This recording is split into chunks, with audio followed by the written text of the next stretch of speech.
Can I have my 2,000 rand back, please? My 2,000 rand I want back. My 2,000 rand I want back. The money that I gave now, 2,000 rand for this gentleman here.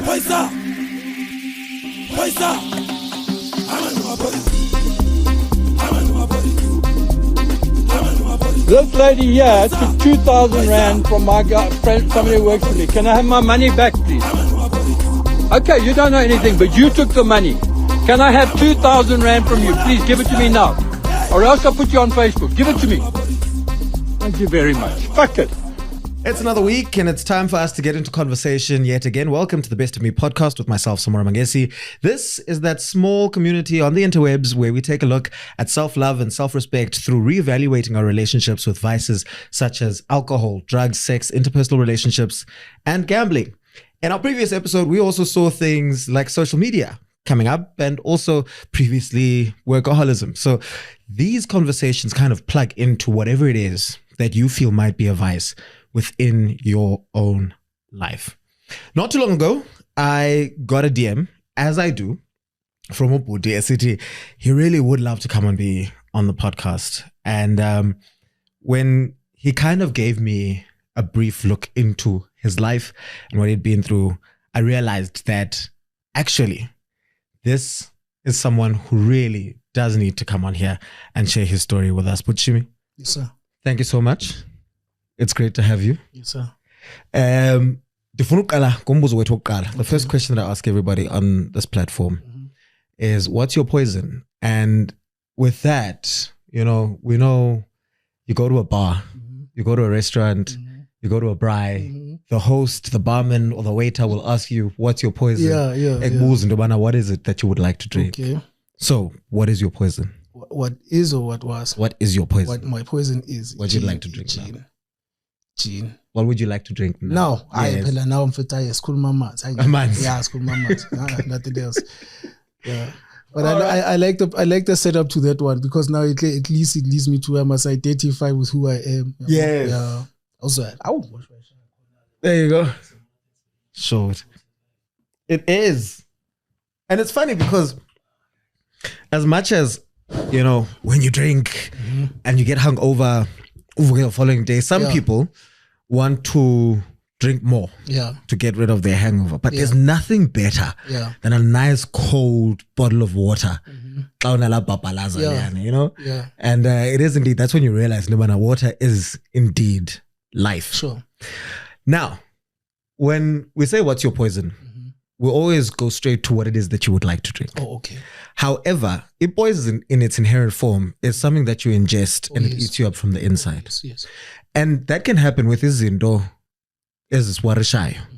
Things that weigh heavily on our minds, things that weigh heavily on our spirits, things that weigh heavily on our shoulders. Yeah. Because one, economy, two, just the fact that there's issues like crime and whatever, but they can also be internal, subconscious or not. Sure. So with that context and looking at the context of your life, I'll ask you Lombuzo yet again. Okay. Puchimi, what's your poison? Alcohol, my friend. What if I to go into detail with regards to actually saying my poison is alcohol? I think I came to learn only after I realized that I have a problem, that the underlying issues that lead me to saying, okay, I have a problem. I think my poison stems from there. And if I was to track back to where my poison actually is rooted from, and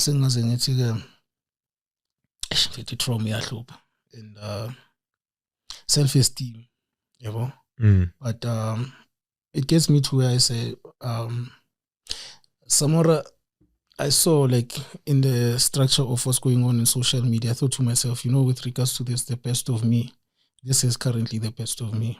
And I felt like, okay, because I've got two boys, and my boys are 12 and 14, the one's turning 15 this year. I said to myself, okay, if ngenze, what's okay, I die anytime, the bucket must be kicked. I must be able to say, okay, I did something. Because maybe we'll see later in their future and reflect back and say, no, but this face is familiar.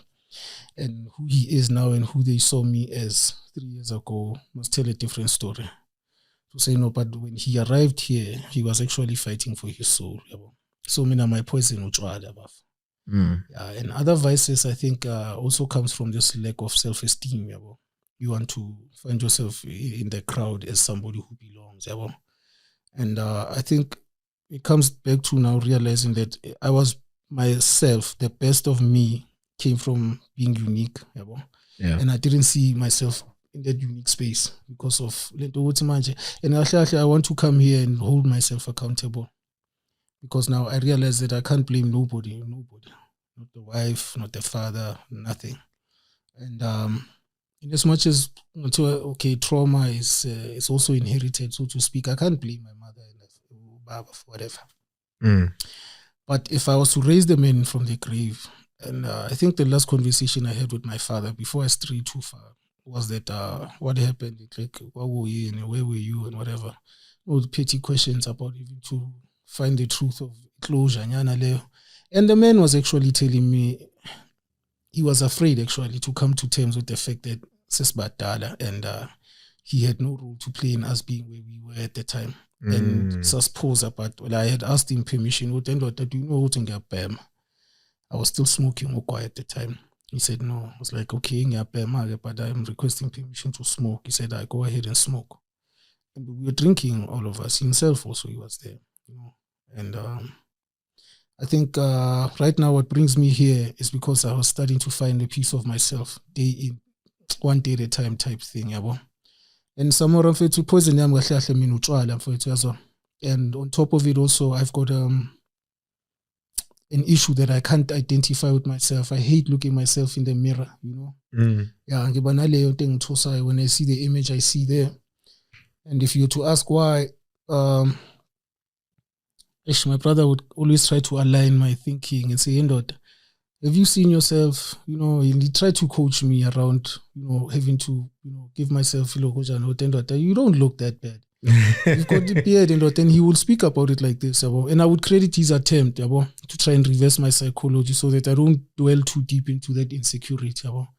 And my brother has a scar that he got from an accident way back we were still kids. And he tells me about it to say, sometimes I look at the scar and this is my insecurity.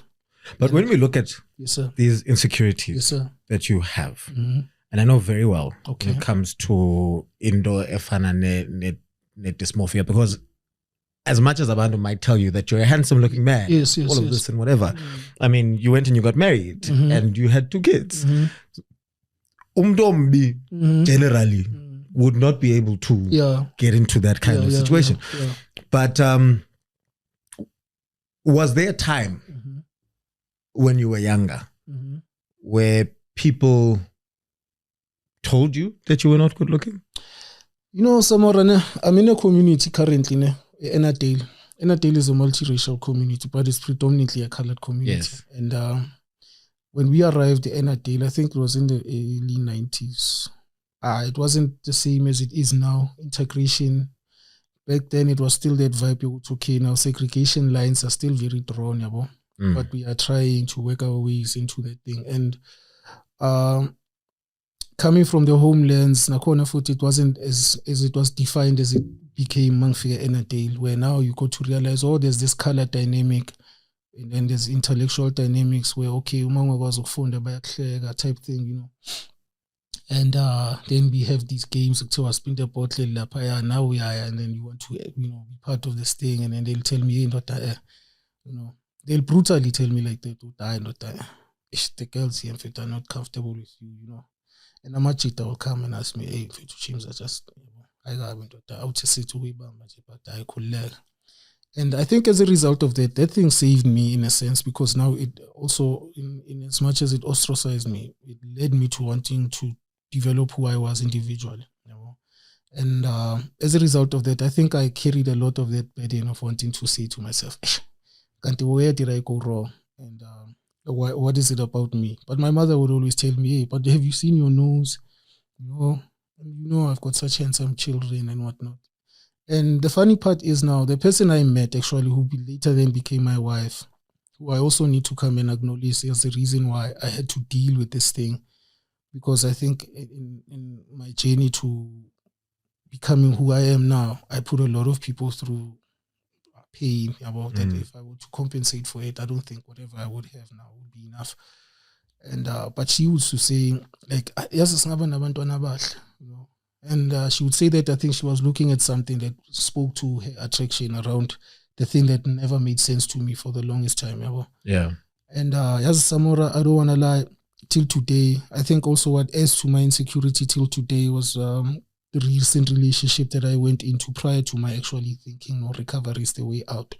Because I was actually not looking for recovery. I was looking for a way out, you know, suicidal drinking type thing. And Samora, this is if I can align myself with spirits like you, then it means something is right in my soul. I beg to God, you know, I must live long enough to at least experience that side of me. You know? Because it took a lot of guts for me to even write out to you and say that I want to share this thing. Why?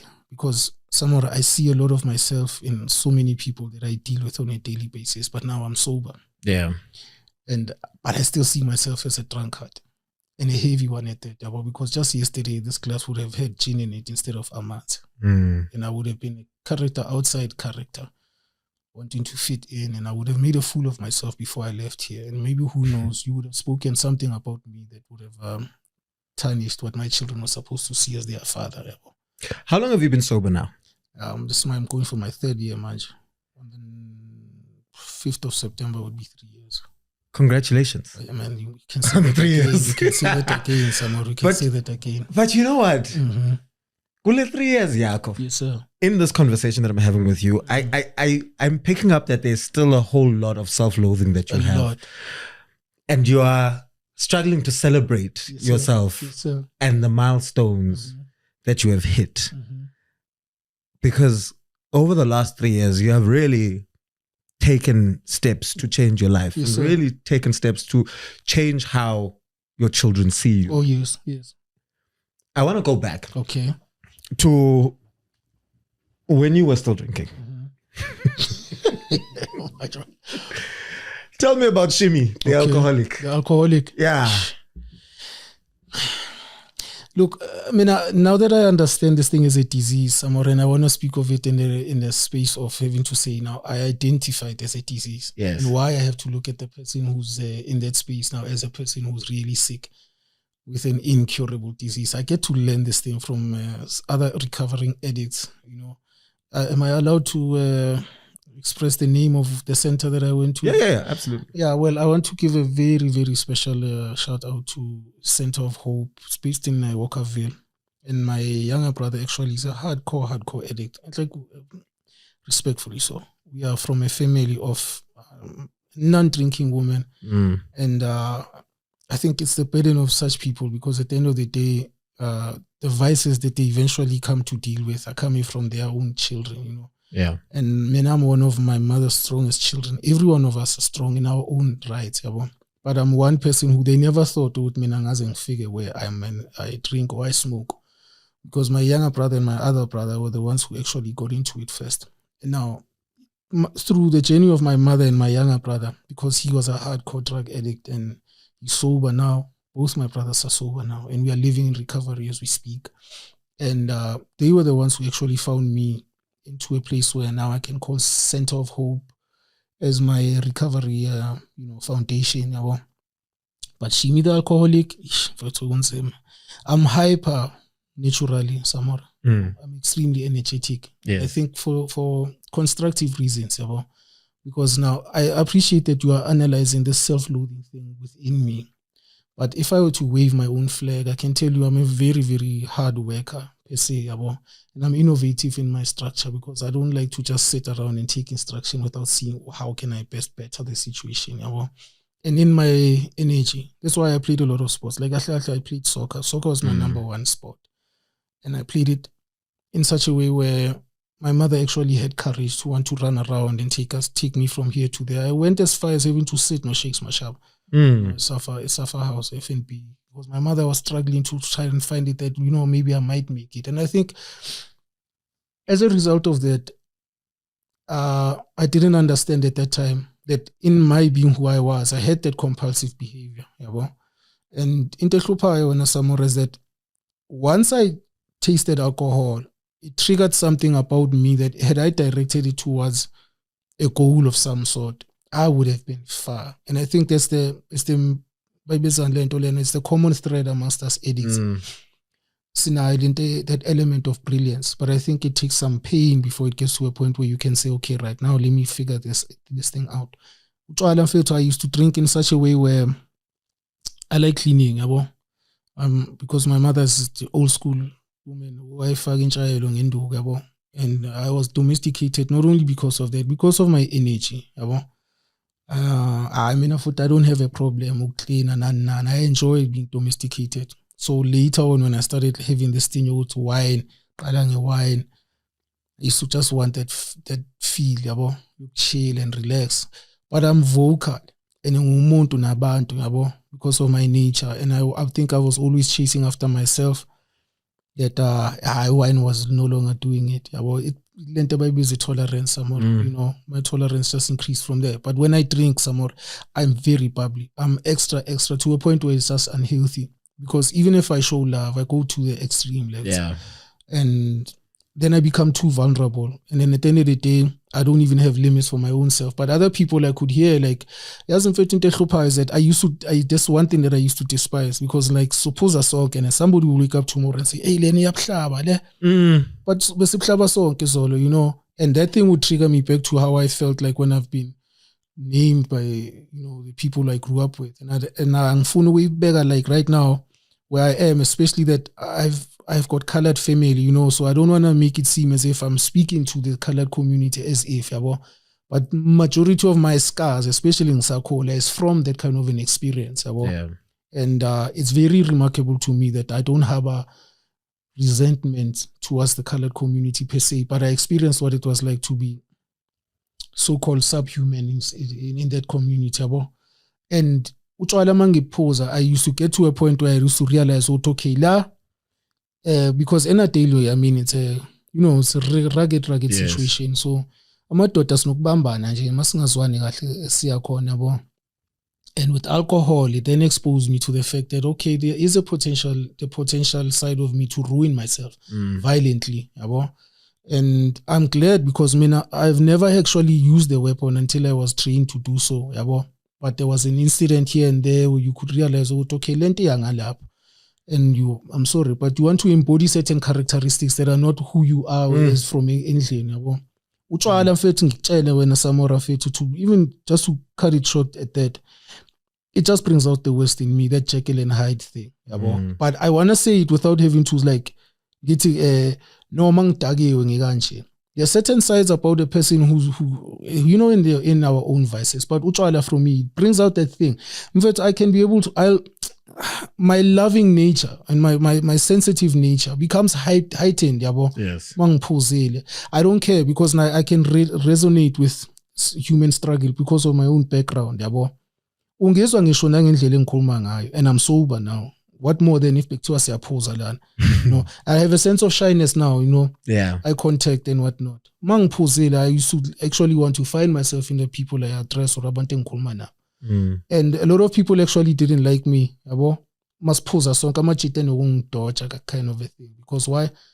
I get too conscious in a sense because I guilt trip myself to say, why am I here? Because I'm from a background where utshwala is not part of our upbringing. And also, amantombazane yabo leyo nto, because now I'm chasing after something, that validation, ihlupha lapho. And because I'm a go-getter, I appear to be, or I approach situation very desperately, And then it makes the people around me vulnerable to that kind of a conduct, But by the grace of God, I haven't leaped beyond where where I sexually assaulted somebody, but I would be rejected because of that. That would add to my self-esteem issue. Where did I go wrong? As you are talking, yes, sir, I am identifying and relating with some of the things that you're saying because sometimes, and I found that a lot of my previous trauma, I would be very easily triggered when I was drunk. So I would be overly loving and very joyful and very bubbly. However, I was also very easily triggered. Yes. And when I say easily triggered, of course, I would even the things that would hurt me then would still hurt me even when I'm sober. When you're But sober, yeah. my reaction when I was drunk, I would find that if I was hurt by something and it angered me and I was drunk, I would black out. Oh my God. I would get angry to the point where you black out. And then I would do things in that blackout. Okay. And I would come out of the blackout and I wouldn't remember. Oh, what's in shy. Oh my God. Yeah, well. And it has already led there. And it's already led there. And I think one of my fears was that if a moment like that were to happen, and it was in a situation or a context where there are weapons around. Oh my God. You know. It will go down. Like it will. And now I end up being jailed for something that I don't even can't recall. Sure. Because no matter how hard I try to remember, it would happen to the point where 2 minutes after said incident, and someone is saying to me, what the fuck, dude? This, and I'm like, I don't remember in that moment. So I identify very much with what you are saying. And I think that it's very important that a lot of us really look at that and look into that. You mentioned that you never used a weapon until you were trained to do so. Yeah. I believe you were a JMPD officer. Yes, sir. How did you get into that? It's the beauty about this thing on Samora. I think it's destiny, and I want to say this, like my uncle, actually, my mother is a twin. Her twin brother used to call us when Orlando, Shimiwale Porres, and we were kids at that time. And Samara, I think it was meant to be that I fulfilled that Shimiwale Porres, I think, because I only realized when I go to the academy, and my brother came and told me after we passed out, you remember, but I used to say Shimiwale Porres, and now today you have your shield and whatnot. I didn't think in my life or my wildest dreams that I'll ever want to join the force or anything military, nothing. Because I used to skateboard, used to like that, culture enjalo. And then 2010, I think towards this thing of a World Cup, they were looking for additional manpower with regards to the city of Joburg's admin. And they didn't have the budget for training police officers, and the training time was going to be too long. For the World Cup, it was going to be like, June, so they just took us in as reserve traffic wardens. Okay. But they named us tourist ambassadors because they said for all the tourists we'll be able to just add to the city's safety and whatnot. So that's how we joined. And when I joined under EPWP at that time, I only realized that I actually have the love for this policing thing once we were inside, because of the drill and having to be at the academy and being militarized. You must salute when you see Yabo. Yes. And that thing just got to me. And I really, really got into the liking of wanting to make a difference from there. I just caught the bug, Yabo. And the late Chris Ngobo, God knows, he then said, okay, you know what, he's got a bunch of young people. I think we were like 200 and some odd, and they were only looking for 20 people. And in my nature, I remember some of those people till today, Samar. And the funny part is, when I see them, they came after me, so which literally makes them my juniors. Yeah. But at the time, they used to utter such statements. And mind you, at that time, being opposed, I was not drinking. I was naturally hyper. And, the funny part, Samora, is that when I received my phone call after HR had confirmed that I'm nominated, Rufus still up the top floor, and I'm a daughter, and some of the characters that used to say such about me were there. And I remember the upbringing of my mother, because I think she still remains the sole pillar of why I'm sober today. That it's like you can't open your lunch till when you know you're gonna ask. And I couldn't celebrate on a samurai. I'm a totang boss and manje quali next my ex-wife, and I couldn't celebrate at that time, but I was at the academy. The next thing I know, and mind you, Samora, I want to speak about my God-given talent. I have a very driven sense of leadership. Yeah. And because I was at CJC, Safunda Lape College, and being a campus president as a Rivali, and then I was then nominated as a general secretary for the entire CJC structures. And at the time, I was still young, And this is my advent towards religion when I eventually then came across Islam, So I was pursuing a side of consciousness just to help me heal.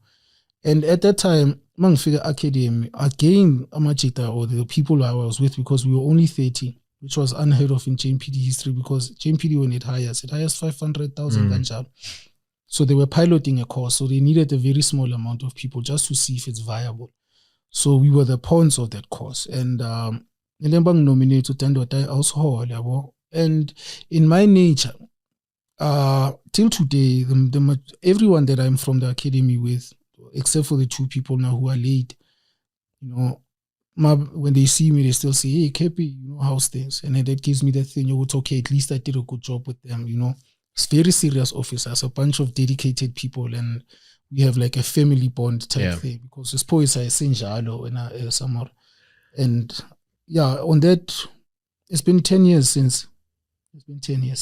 So, you mentioned something there. Yes, sir. And that was the whole thing of you wanted to serve. Yes. You wanted to protect and all of that. Yes. However,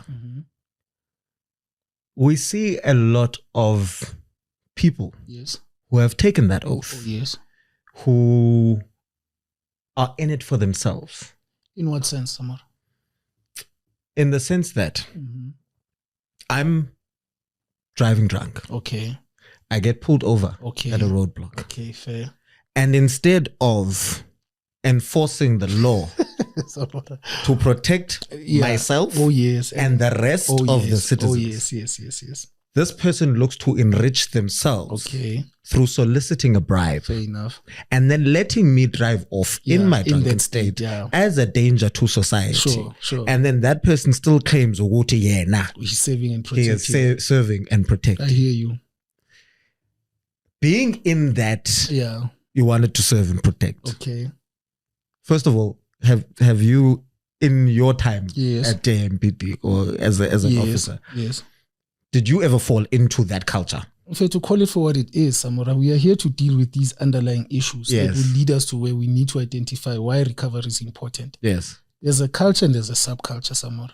It's the same in this industry. I wouldn't know the subculture because I only see it for this. If I had to know the details of then it would be something of a revelation to me. Yeah. With great power comes great responsibility, Samora. And a uniform is power. And it's power, especially if you are legalized and authorized to be in a position where and I do this, you can't then come back and say, I'm going to lay a charge of pointing a firearm against me, because you see me, I'm in an enforcement state, which authorizes me to be in that position. Okay, varying factors are such. When you come out of the academy, we are told, gents, listen, all of you guys listen here, because some of you are going to leave here and you are going to mix with a bunch of people who have already now adapted to the subculture. Yeah. It happens. And to the degree where now with that, you have what they call passive and active, corruption. Yeah. And there's passive corruption, Samora, and then there's active one. And the active one is very common, just as the passive one is. And if I was to say about my story, that I would not be honest if I was to tell you I've never experienced both, active and passive, from my own hands. And I don't want to sit here and say, so-and-so taught me. I took the oath on my own. Yes. And as an experience, you come to learn, sometimes you with people will tell you, listen, daughter, you can't arrest everybody. Here comes Samora, a decent brother or a decent job, and Samora muntu vele nezinto uyayithandela futhi amachwala. And it's okay, the certainty of you being stopped is at least, out of 5, 3 to 4. But you indulge as you indulge, and it's fine. You are willing to say, I'm a poisa for to channel nabanye for to time to tamahato yazai, siyakhuluma namaphoyisa. You adapt also that mentality to, okay, this is how I'm going to get away from this situation. Then I'll show me my figure. Officer kamba kanjani? Officer Mabuse, I see you man, you know what, officer man ngiyanatha mina, but better because ingasebenza ndoda nekusasa ngiyavuka. Then you have to deal with it from a humane point of view first, and then you ask yourself professionally, what is the right thing to do? And if I let you go, Samora, let's say I don't take anything. And at that time, let me tell you something, Samora, I'm starting to want to also prove to myself. This is one of the underlying issues about us addicts. You want to fit in. But because somebody else is doing it, you also want, and you know the risks of this thing. First and foremost, it is in the moral sense of that whatever happens to this person after they come through you, that money is in your pocket, but somebody might be dead as a result of it. Or when you can then get arrested for that active corruption and then find yourself not only jailed, but you're going to lose your career. And me now where I am, I can honestly tell you now, I led myself to a certain place where I was actually thinking I can get away with such things, certain places here and there, because you meet people on the road, and some people you meet, you have situations somewhere where and then you just ask for a phone call, and then okay, sharp on to phone. You call, and then you call somebody who is in the department but of a senior stature. Yeah. As okay, my daughter, that's my nephew or so and so. But favor, and him shining and not because we are active, but at the same time we're also acting on that style less. So it's a lentona. Yellow Tamajela Lumalum Yakuloma la Utain. And that's what it is. And in the light of that, Samora, I'm standing here now speaking as a private individual, and I'm sharing with you that I see like young officers, and sometimes they stop me. I'm a cheater, like I can tell, okay, this one is new. And I can see even the demeanor, and I can tell even the introduction. But Samora, you see what I can honestly tell you, man, I've got a very good record. Only in the eyes of God, he can qualify it as good. But in the eyes of men, I can tell you that I have a good record for the 10 years I've been there. Yeah. And whatever I have achieved at that time, till today, a lot of people, when they see me as one of those whole time, and having been in that space, Samora, sometimes as a result of my addiction, especially after it heightened itself to where now I really just needed to have it, drink, was that I would go to work just knowing what I have and yeah, 12 grand, and you look at it at that sense is that this is now the devil behind this disease, is that now you would actually forget the purpose of why that page was given to you in the first place. And it becomes a sad story because it's in Samora, even the public will see you per se. That's why like the characters of General is hailed for who he is or for what he has done. Because then he has then drawn back that his tones as poesa towards the people saying we can trust police officers again. So I have been there. Yeah. And I'm speaking as an addict now who's recovering from these type of what you call. Now I'm here to confront myself with such things to say, imagine now somebody comes and says, Shimane job. So a lot of officers still know you. People will resonate. I still know radio codes. I know the ways ins and out of here and there. What would I do? And I'm in a small business situation, I would need the capital. What would I do? Would I be able to live with myself as recovering? And especially that this program, I need to work honestly. Then it's a different story altogether. So when you joined the force, yes, sir, you were someone who didn't drink? No, I didn't. When did you start drinking? Look, I think, to be honest, I would think 2016, 17. I want to say this to my children, because I'm hoping that the day they do see this, they must sit and concentrate around what I'm saying, because this is a discussion I have with them. The things that I let their mother experience through my, misconduct as a man, as a father, and at the time soon to be husband, were the reasons why it led to her mental breakdown. That led to us having to go our separate ways. Because being opposed, but I had the testosterone thing used to get the better of me. And also, Pume Academy, because now it's a rigorous training program. And there is that culture. And if you know anything about an organization that has gender mixed, so I am synonymous for that thing where my lustful nature, which is also one of the reasons why in my vices, the category of my vices, the lust has always been one of the things that I got is and all stemming from what, when Samora, I need to additionalize this thing. back then pornography wasn't as it was today, or as it is today. Yeah, now it's just in your face. That time it was still into, I saw that thing, you know, like there's a magazine here. You get to a place, you see a bum lap, hey, my daughter, I want to open this thing, but I can't, because the culture still had that thing, you go to, you know. And I watched pornographic material. I think I was 11 years somewhere, you know. And that thing stuck with me, especially that part where manje sekufika where manje le ndoda isiyafika lapha ebudodeni bayo buyachitheka, and that thing, you know, that elation, yabo. I experienced it at that time in ngimncane, and I'm being brutally honest with this so that my kids will understand why I will say, hey ndoda, la into mayingakubamba, it's gonna get you in a grip. And as a result of that exposure, I undervalued, I dehumanized the outlook of women based on that desire that I thought is the only way to fulfill this thing that's God-given. Yeah. And as a result of that, when Samora Mangesi as just objects, and I objectified them, I could articulate why I felt she belongs in my space because of that objectivity. Academy. And the thing about that is that I didn't see it. I'm a bystander who's caught in a crossfire of this system to destroy the human soul. And Uzianda, the mother of my children, yes, was put through a lot of that mental, what you call, as a result. So I of want that, to understand. Yes, right? sir. Mm-hmm. You meet the mother of your children. Oh yes, academy, by the way. Oh, you meet at the academy. Yeah. Oh. And she was young, I was young. She's an absolutely beautiful human being. So you meet at the academy. Sure. You fall in love. Oh yes. You decide this is the one. She's the one, yeah. And then in that, yeah, I know. Yeah. You know, prom king, prom queen. Oh yes, yes. But in that, there's a disrespect that you're having for her because you are chasing others. Oh yes. Other skirts. Yes. And then you put her through a lot. Oh yes. In that. I mean, in that there is the humiliation, there's the disregard. True.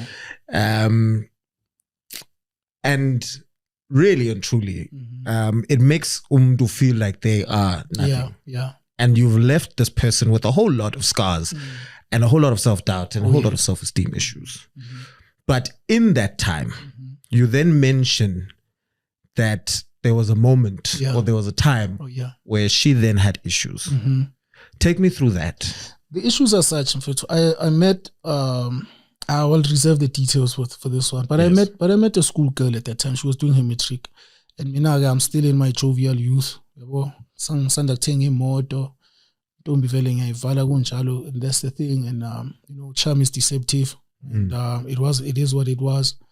And I got to engage with this girl, and at that time, it's within the subculture of amachiting now, and as this poison, there is a lot of this, there's a lot of it, and I can't address the issues of conduct and whatever, and personal choices amongst members.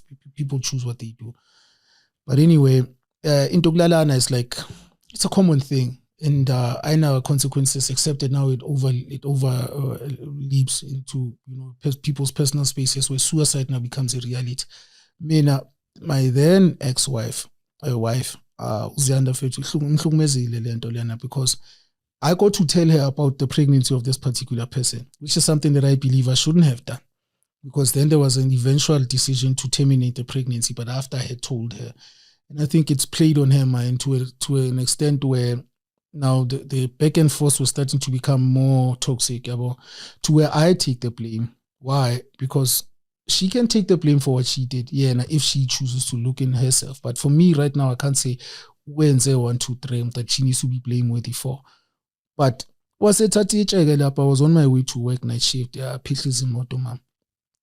the neighbors are looking, but they know Tobafo is a member. Now we can't go and intervene there because now he might just shoot us, And as a result of that, I then decided I need to move away, because I already have 2 kids with my wife at that time. And I used to think, you know what, if I don't move, this is going to escalate. So if this is reached a point where Imotomanj is being vandalized, there's more to come.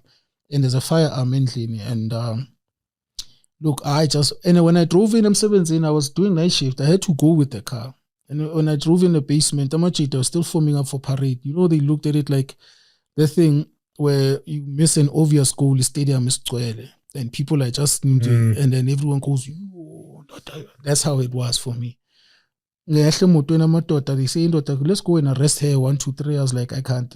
Because even at the end of the day, I'm guilty for whatever it is that led her there.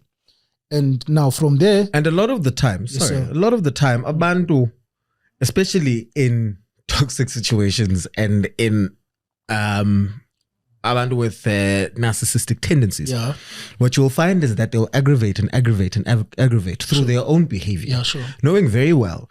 And what they do is they focus on the response or the pushback. Oh, yes. And unable, or even if they're able to then recognize the fact that I pushed this person to this. But other people in that moment would have taken up that opportunity to go and get her arrested. No, Samora, I think Mina, what would have happened was the way she is, she's a very strong-willed person. She was going to go there and call the facts. And the officers were going to sit there and actually identify the fact that she has a point. You led her to this, and I would have been exposed. And in my shame, I realized I can't really do much because I'm guilty of whatever it is that she would say about me, which is true. And based on who she is and who this woman is, they are in 2 different dimensions. If we just say, Samora, there's this thing, last year, it's part of my addictions, lustful behavior, you know, and I never equate what I gain with what I lose. You know? It's always for lesser. It's always for lesser because I would lose something worth losing. I mean, worth keeping, with something not worth having to begin with. So, like when I left, this is where I'm coming at with regards to my intoxication. I would say, how did it now? You know, I wasn't drinking at that time. I was doing all these things, as a sober person. And at the time, I hadn't had even within me, okay, I need to find some spiritual ground because I had. Look, you need to have some very strong spiritual foundation. Yeah. You can die anytime, and you can die for doing absolutely nothing but just going into a tuck shop, only to find what is being robbed. That's the beauty part about this heroic thing, that you represent safety. And I can tell you the honest truth. Zianda had given me that platform where I knew what's okay, right? I can become. I just didn't want to yet, but it leads me to where I am now. When I would not be sitting here had I not been through those things. And unfortunately, I can say she was a sacrificial lamb to get me here, but there's a lot she learned out of the situation. Because having to deal with me now and who I was then, she has no choice now but to see that God actually does work. But at that time, I stayed in Marshalltown, and now Marshalltown is the hub. Gandhi Square is just a walk away. And in Samora, you know the vibe. Yeah. It's like a literal party every day. And I'm in that space. I started with my wines because I had myself a nice studio. And it felt good just to have my key because I knew now I don't have to answer to anybody and I have my peace of mind. But I knew I also have an outlet to perpetuate the conduct I'm better. And truth be told, you know, my kids have always had this thing, because my ex-wife is closer from Sticks Breed. Beautiful person.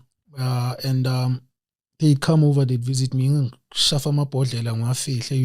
but I'd always be having my drink and I'm hype and I'm enjoying myself. And I'm working like just a street away from where I'm staying. So until to a point where the people who I started associating with are people, some of whom until today are still in that space and we have good relationship, but they see me, they identify with me because I so they get arrested, they call me. And I have a reputation, I can be able to assist using that name. And because of that, I had that thing, I've got some sense of value. Little did I know, I actually was losing mine. Because now I'm finding it, for them to have to respect me now, it has nothing to do with the fact that I'm contributing or but from there, wine, beer, and then it just in jail up. I wasn't hard liquor, and then after that, I decided to say, okay, I'm done with staying here. I think and I decided to call my older brother, saying, listen, I want to write a letter and go, keep it up so that at least my family and put them in one place. Balingwati, Ashone, Eastern Cape, the ceremony took place, and I was starting to man up to it. I didn't understand Mina at that time, that trauma I put her through. So wait. Yes. Ubhala ileta? Yeah. Le letter Lena is to Zianda's family. To do what? Ubudlelwane. Okay. Yeah. Okay. So now you want to formalize. Yeah, I want to formalize. Yes. Yes. Hoping that in that it would also demonstrate to her that I want to come back and man up to my situation. But little did I know it's okay, Leon, it will still remain within her. I think that scar still, because we would argue about something that would lead to the involvement of the name of a person I was no longer with. Yeah. And I had to bite the bullet. And I mean, it's the trauma. It is. It's pain. It is. You know, and ultimately we can't tell people when they need to heal from the pain that we've put them caused them. Yeah. That's deep, Samora. Absolutely. You cannot give someone a timeline as to when they need to forgive you or when they need to start, trusting you. Yeah, sure. When you are the one that inflicted that pain. So let's fast forward. We go through this. Yeah. Where does it break down? And it breaks down again when I think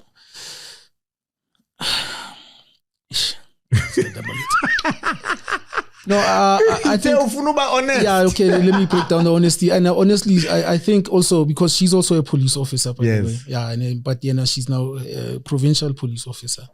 I think also in her own experience, she started to realize that no, she can do without me. I think it came to a point where now her independence also started to broaden.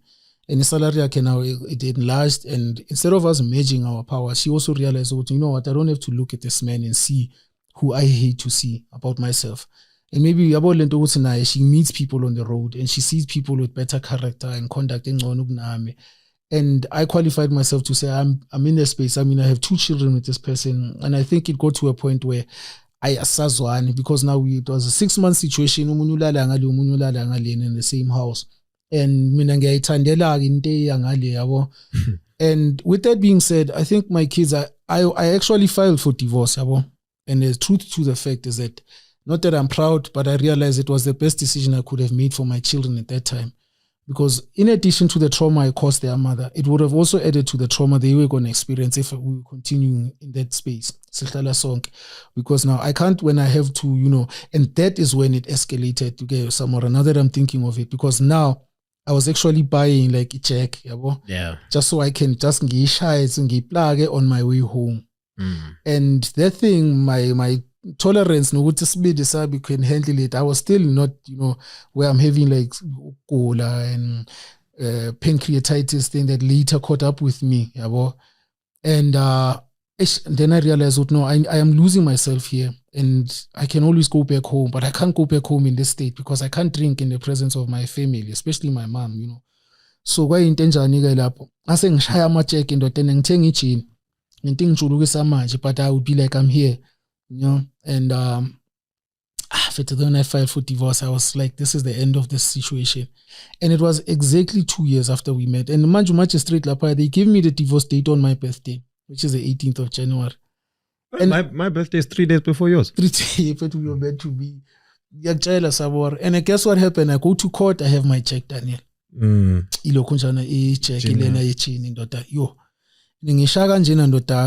going to the court. Among figure court, I'm tipsy, but now I'm manageable tipsy. Later I know what that is, that dysfunction that I got to learn about. My life is unmanageable. How can I even appear to go and discuss a serious matter of the breakup of a family structure, but I'm under the influence? And I later then realized this is why I lost the credibility of who I became as an officer towards the end of my career when I decided to share parts. Now, this is where the new Shimi comes in when Samora. Because now, after I divorced, I stayed about for 2 months. And I was like, no, I need to get my own place because I'm used to this thing of being independent. We've got this thing, like you've achieved something. If you've got alcohol, then nobody's going to argue with you about. Route 82. And then when I met to Route 82, I moved in. I think about a month later, I met and on the 15th of August, when I looked into her eye, I thought to myself, this is my new leaf of life. Samora, I'm meeting somebody who's going to teach me how to face the life that I put my ex-wife through. Yeah. I went to her. I went to that Kama. And indoda that karma haunts me till today, because now I got to realize ukuthi kanti kanje lento ukuthi umuntu umthande ebeganga edlala ngawe. And at that time I think God just wanted to design it for me. Ukuthi nayi into engifuna ukuthi we understand about having to respect the heart of a human being, umuntu. And I fell in love, mfethu. I met a girl on Saturday, Sunday, the Monday I asked her to move in. And at that time, it's cut a lockdown, and I'm a police officer. And and it's in we were working. And Musebenza mfethu strategy, you're gonna meet things. You go stand to some smuggling amabhodlela. Hey, my man. And the lady is an alcoholic. And I understand now what alcoholism is. But even I myself at that time, I was a broken alcoholic. And to a point where, like I walk into a liquor store, they already know what they bring my thing. In and out of uniform, I got to a point where actually I'm not even respecting the fact that this attire represents more than how I feel on what I'm going through. Yeah. And Samora Ndota, when I met her, being clean and Ndota, I was just cleaning. Because I have a colleague of mine who I respect dearly ubafo and ngphila naye for till today. So then says to me, Ndota, you can't when mama take away, a very principled man, he gives me advice about things that now are still relative to my recovery till today. And you know, suppose ubafo. But Samora, there are people like we are Senjani. So people will give you profound life advice even under the influence. They will keep you sober. And I loved her, Samora, because the things that I did wrong with my ex-wife, I will rectify with her. And I try to compensate for my not showing up with Zianda that I did with her. And in so doing, I actually opened a portal of my having to fulfill what karma wants from me, to say, no, there's a lesson I'm here to deliver. And it took me 3 years for me to get to a point where of what I went through in my relationship with this particular person. And when did you decide to let go of the force? Samora, you deep. You deep. Okay, look, there's a supervisor of mine, lawyer for the main reason why, because she played a part in saving my life. Yes. Nompumelelo Joshua Mtembu is a superintendent of a unit called bylaw management. I was sent to her to be part of her shift, I think just roughly after I divorced. And I have been with her because bylaw management units deal with these bylaws. It's very, very decent unit. I find in Alangboya because me, I have a reaction unit history. Okay. Motor, and I'm always behind the car that's traveling at 280 every day. And that thing also, that adrenaline, policing will expose you to a lot of things, Samar, because you get the first line of view. Yes. Oh, Pistorius did this, you guys are the first ones to come in there. And you see a lot of these things that also add to this mental breakdown, that if you do not discuss it, or at least have a strong spiritual foundation, Samora, this thing will chew away at your, ability to remain That's focused. A very big thing as well. Mental health within the force as well. And that is very deep. So I get to a point where through my relationship, I get to call Mam Tembu. I say, Mam Tembu, look, you need to come here. And mind you, at JMPD, there was a time when there was suicide rate that was at its highest. Yeah. Samora, you'd be with somebody like this, because only to wake up the following day and hear like group chat, 1, 2, 3. And then you see, we got this thing they call the Wall of Fame, where they'll put your picture up here for everybody to know that this person is late. And the thing, my man, the incident that also triggered me when I realized what I'm in too deep now is the one that happened at Bramfontein of a brother that was a very close brother. The ball and the escape in that the altercation that happened. I'm sure you were familiar with it, Samar. It was an incident that happened at Bramfontein. Two guys were arguing, and the one was having his firearm in his hand. It eventually led to him being killed at that time. And this guy, like Bafo Ganje. Yeah. Yeah, like Ganje. And And he calls me saying that I was like, hey, it starts sending me videos and it trended. That time I'm sitting lapaya and I'm under the influence. And I used to have a machita come and visit me, because I'm not going to work, Samar. I'm beat. Like I'm a ghost. And it happens a lot. I'm sure even now that you are in this recovery space, you can be able to tell the person that I don't know, but he's at work. I would be that. Yes. And I would hate having to come out to a point where I used to sit and pray about, like, you know what, God, I think I ran my mile here, and there's nothing left for me to offer, because my betrayal also added a lot in why I am the way I am, Samora. Because now I walked into a situation that has happened to me for over a long time. Ngangafuni ukuyiconfront lento because babengitshela ukuthi in fact lo muntu wakho kanjena nakanje, and I didn't want to believe because I loved her, wanting to find myself. Yeah. But let's get back to the issue. Yes, because we are running out of time and we've still got stuff to get to. Okay, right. The issue of my resignation. Yes. In fact, this thing is caused by me realizing, no, you know what? This is after I go to the center. I call Mom Tembu at the time I discover phone, and it's okay, as in Mom Tembu la ngene spams ngamaspala la, and I'm feel like, because if anything happens here, and I can't, because now I'm thinking this is who I am. I've got a track record. I've got a very good track record, and now I've got kids. Okay, if to kill this person here, I'm in a complex, and by there's a police officer, there's a gunshot. I start creating a scenario of the worst case about, okay, this was going to happen. Then I call Mom Tembu. She comes, but they speak to me, and I tell her, Mom Tembu, and I'm having my vodka bottle, and I pose like how I'm drinking this water here. And Mom Tembu takes the firearm from me, and then she tells me, okay, go home and then figure out how you're going to play around this thing, and then if you're going to get help, and then I'll officiate it for you to. I went there. I was intending to stay for 21 days, the Center of Hope, Walkerville. I swear I went there, and I did not know what I was doing there, because the only thing I wanted to do was just to get out. And the guy said to me, if it's going to be easier for you to leave, then you must stay. But if it's going to be easier for you to stay, then you must know it's your time to leave. And at that time, my leaving was just an easy thing, because but I hadn't dealt with the thing. I'm in trouble with myself. My children are going to lose their father. And then I stayed there. 21 days passed, and my brother came. He said, don't go, daughter, sit here, because if I lose you, I'm going to lose a brother, and I could have done something about it. He guilt trips me into staying, but he tells me the things I needed to hear. And then I came out 2024 February. I have been there for 7 months. I haven't seen a woman, nothing. And M7 I know I'm still safe. They are even proud of me. Untwana is working on himself.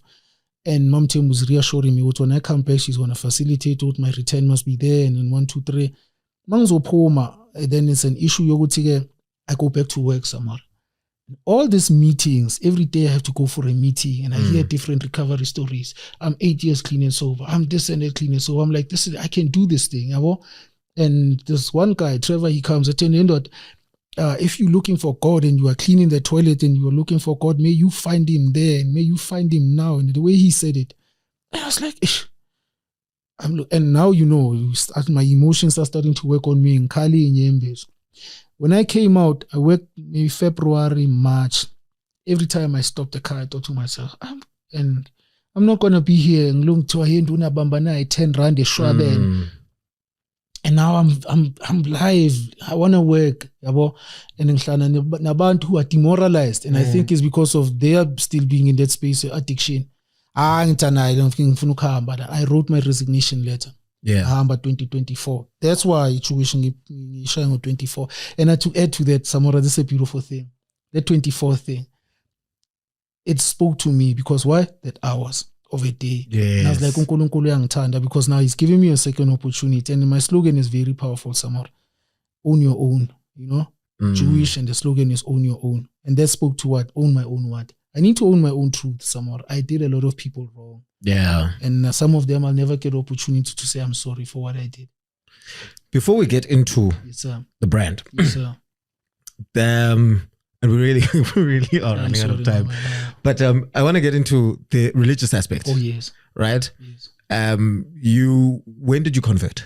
I was in my early 20s. I think that's the fatherhood aspect, because Islam is, I'm a daughter, there's a lot of men. And I read into it and I felt, okay, you know what? Because like I said, we grew up, we were minority at that time. Yeah. And it gave me an opportunity now to feel part of something, because now I get into the mosque, there are colored Muslims there. And now they can't call me the K word because we moved together here, And it's in my early 20s. And I later then lost it. Up in my device, And now as we speak, it's the only thing that I think is gonna help me stay here, because then at least I get to speak to God about who I am. And in that I know I can't make up for the wrongs that I have done throughout, I'm hoping that one day maybe God will accept my effort to say, like how you are. I like the way you said it, you love to serve, because you are contributing towards helping the lives of people. That is a very profound position to take, and it's not an easy one. Absolutely. Yeah. So, yes, sir. Utywala in the context of your religion. Okay. What is that relationship for people who do not understand Islam and Islam, who do not understand izinto as a haram? And then also in that context, trying to manage being a Muslim who has a problem with utywala. Yes. And also the shame that is associated with that, and maybe trying to hide that, and how prominent it is in terms of abandu who are practicing in their religions, because it's not just about Islam, it's also in other, who are practicing and who are outwardly facing, but are dealing with these issues. Yeah. Look, at the end of the day, I came to realize something. When Allah is emhlabeni, and you must understand, I had to understand that addiction is a disease. It cuts across.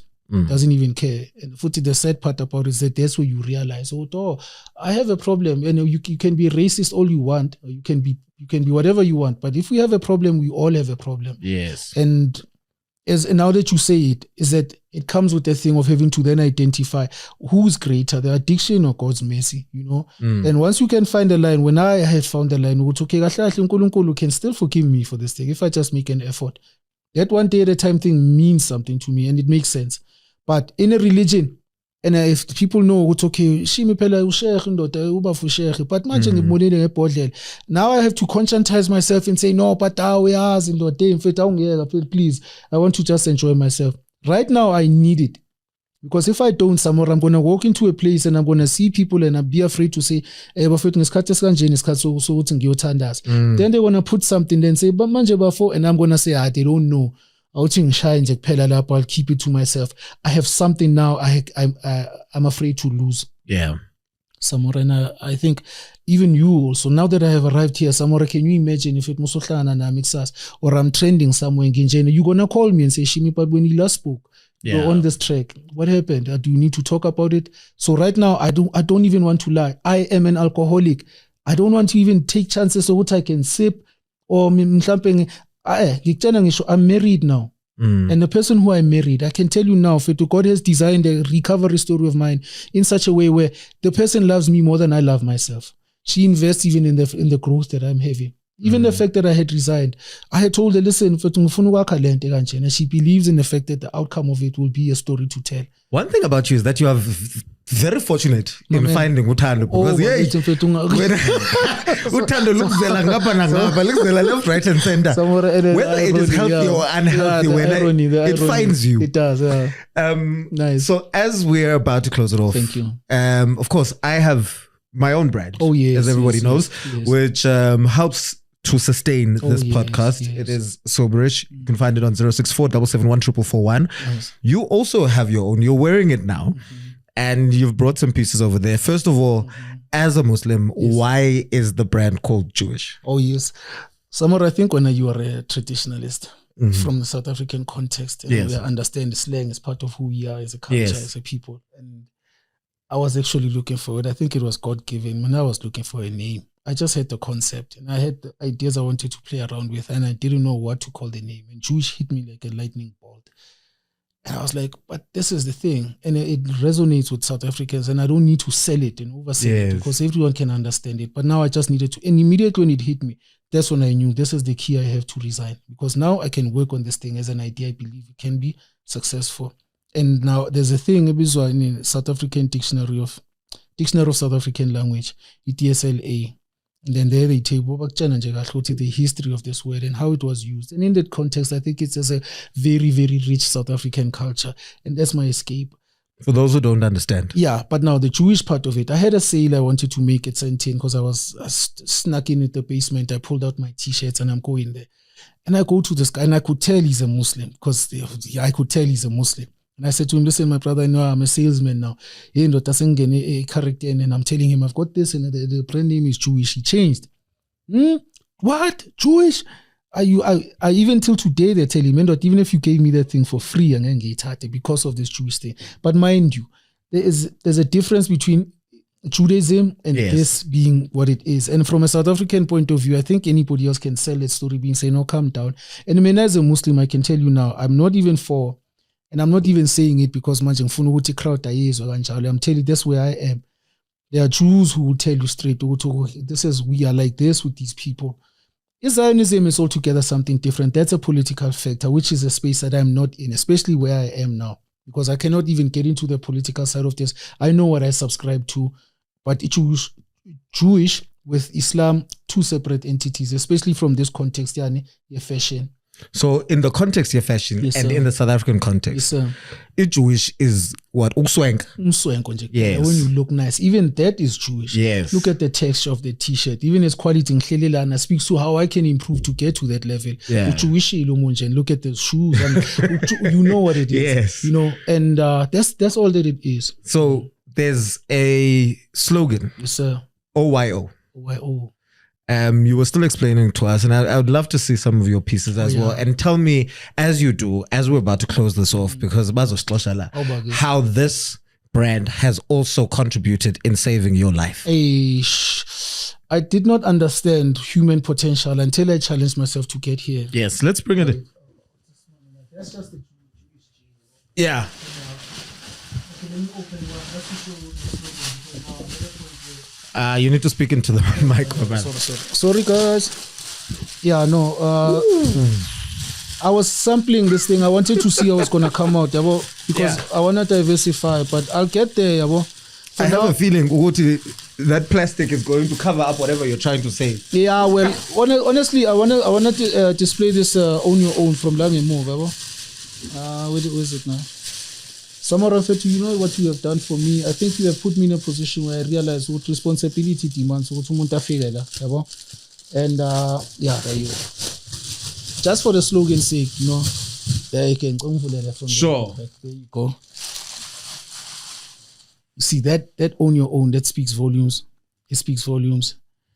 Own your own what? You know, own your own what? And we all have to identify with whatever we want to own. Absolutely. Yes, and I think also just the parallels that I can draw with the fact that when we speak of owning your own, yes, sir. When we speak of wanting to be the best of me or the best of you or the best of we, when we speak of sober-ish and in the context of why it's called sober-ish, it's not just about being somewhat sober. It's also about the shit that you have to deal with when you are sober. And it's part of it owning your own. It's owning some of the things that you've been through. It's owning some of the things that you've done. And really and truly being able to have those conversations with yourself. Yes, sir. And I just want to commend you on putting that on something that is wearable, that people can actually put it on their back. Yeah, sure. And say, I am carrying and I'm owning my own and I'm carrying it on my back. As a badge of honor, but also as a form of accountability. And for me, one of the most important things about something like that is that it's also a conversation starter. You don't know what it is that you could do with just that phrase in terms of umdu who's walking there, but hey man, what is this own your own all about? And that then starting a conversation with someone who's not just you, who's not you, someone who is an advocate, someone who's wearing that t-shirt, someone who's wearing that jacket, someone who's wearing that hoodie, who will then tell their story to someone, having been started by what they are wearing, and that could lead to someone else's life changing.